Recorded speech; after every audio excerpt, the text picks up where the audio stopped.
some ways, I find today's parable in the gospel to be incredibly frightening. It contains the same warning and even more than what Amos had said to the rich and powerful in Israel some 750 years earlier. And it's the same parable that when Pope John Paul II came to the U.S. and to Yankees, used this in the Mass at Yankee Stadium. I think it was in the early 90s. Because the parable of the rich man, and its point is clear. The rich man sees what's happening to Lazarus, his neighbor, but simply ignores him.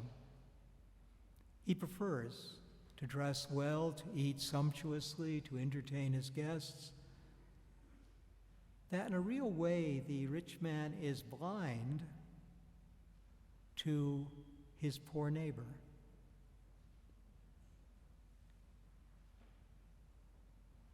And deaf to his plea. But God hears the cry of the poor. And when Lazarus dies, God takes him to the bosom of Abraham, to heaven, in other words, where he finds comfort and rest. But when the rich man dies, he's taken to the place of torment. Though he never actively hurt Lazarus in any way, God saw what he did not do for his neighbor. And as we know, as Jesus tells us in Matthew 25, Jesus counted this as being done to him. As we see there in Matthew 25, "Depart from me into the fire prepared for the devil and his angels, for I was hungry, and you did not feed me, thirsty, and you did not give me to drink, naked, and you gave me no clothes." And it goes on, that whatever you did not do to the least of my brothers and sisters, you did not do to me. As I say, it's frightening because, as Americans, we're rich. And St. John Paul II knew that. And most of us would say, oh, no, I'm not rich. I'm probably middle class. If I'm lucky, I'm upper middle class. But how can you say I'm rich? Well, by world standards, we certainly are. There's an interesting website, German Watch, which calculates the cost and risk of natural disasters across the world. I think insurance companies often use its data. And 5 years ago, when Hurricane Maria devastated Puerto Rico, and because Puerto Rico is an American Commonwealth, it was counted as a separate country. And it was ranked first among all the disasters in the world that year, because it wasn't just about the number of people who died or the number of homes which were destroyed, and there certainly were many, but not in relationship to other nations. But even though Puerto Rico its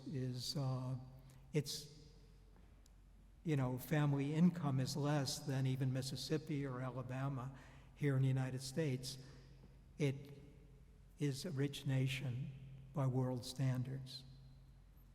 That the cost of rebuilding there would be much greater than the Philippines, which unfortunately always ranks high with the most natural disasters of any place in the world. That's true year after year almost. But again, the family income is not as great, let alone in Bangladesh, another nation which is so often stricken. So the question is, how much do we love our neighbor, whether our neighbor is near, as Lazarus was to the rich man's table, or whether our neighbor is far? And I realize how often I fail to respond as much as I could to the needs of my neighbors, both near and far. And of course, there are different ways. There's at least 4 ways we can respond.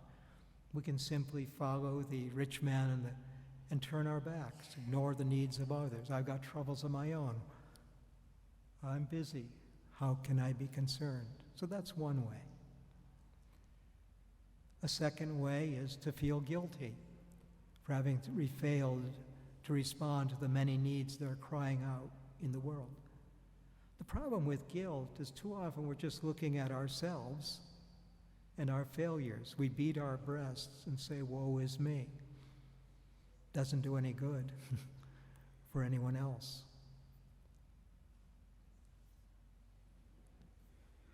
We can also respond with shame, and there's a difference between guilt and shame. When I'm ashamed, I know that I could do better. And so I then act in a better way. So my focus isn't on the failure, but how I can do better in the future. And that often leads to the 4th response, which, knowing that I can't do everything, perhaps I can help. Volunteer, some local group, help a charity that works in another part of the world, but I can try to discern how to respond. It was interesting, when the pandemic hit, I wasn't able to see my family for a couple years, and of course I only see them in the summer anyway, not Christmas, but they would always send me various things. And so since then, I've asked my nephews not to send me some kind of Christmas presents or gift cards or whatever, but to make a contribution to one of the charities that I support.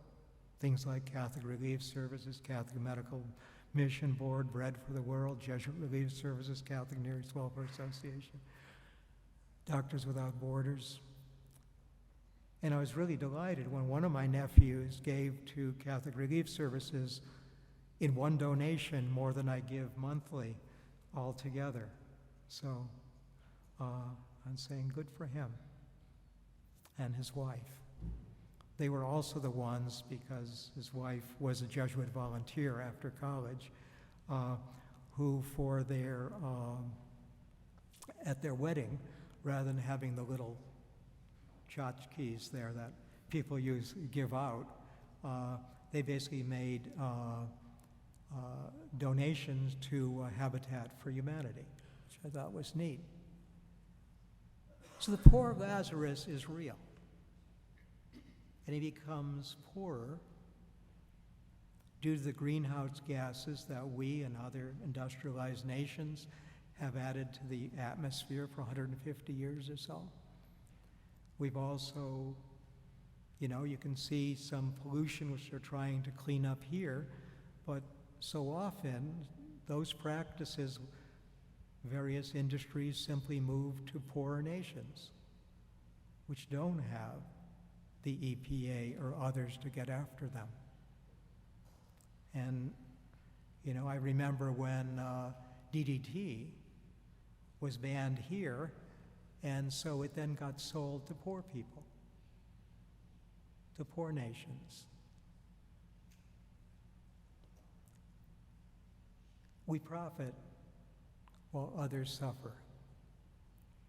Climate change is real. And if we have the will, we can mitigate it at least, though its effects will take decades before it stops.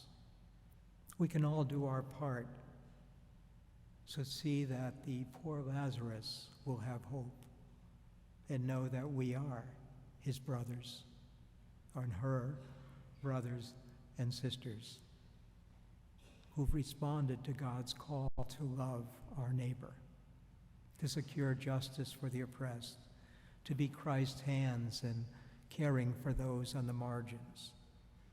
None of us can do it all, but all of us can do something. May we hear the cry of the poor and the cry of the earth.